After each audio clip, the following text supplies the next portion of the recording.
बात है एक जंगल की। वहां एक कौवा रहता था। आप जानते हैं ना, कौवे का रंग बड़ा काला सियाह होता है। मगर वो बहुत खुश था, बड़े मजे ले रहा था जिंदगी के।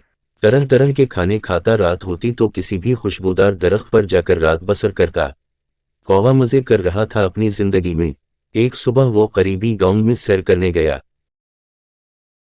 गांव की सैर के दौरान अचानक वहां इसकी नजर एक कबूतर पर पड़ी। तो वो सोचने लगा, मैं काला और ये सफेद, ये कबूतर कितना खूबसूरत है, कितना अच्छा लग रहा है।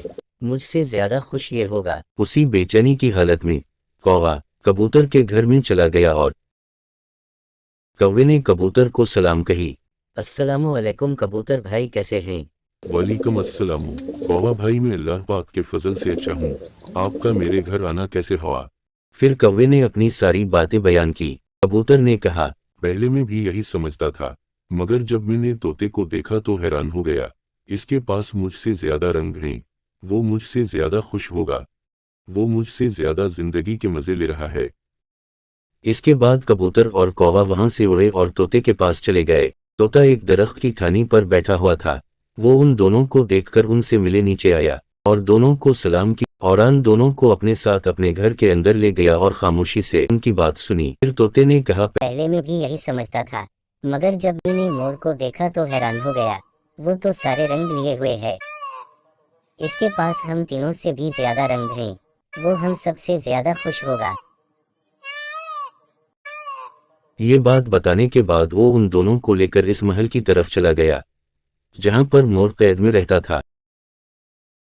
जब वो उसके पास गए तो तोते ने उसको सारा मामला बताया। मोर ने कहा, पहले मैं भी यही समझता था, मगर मेरे पास आज़ादी नहीं। ना चांदनी रात में और ना जंगलों और दरियाए पर आज़ादी के साथ जा सकता हो। मैंने काफी देर इसके बारे में सोचा, ऐसा कौन सा परिंदा है जो कैद नहीं किया जाता। तो मुझे समझ में आया कि वो सिर्फ कौवा है। अस्सलामु अलैकुम, मैं हूँ मोहम्मद नासिर हुसैन। सबक: इंसान अपनी जिंदगी में खुश होता है, मगर फिर भी दूसरों को देखकर नाशुक्री कर बैठता है। बेशक इंसान जरूर अपने रब का बड़ा नाशुक्रा है, और बेशक वो इस बात पर जरूर खुद गवाह है।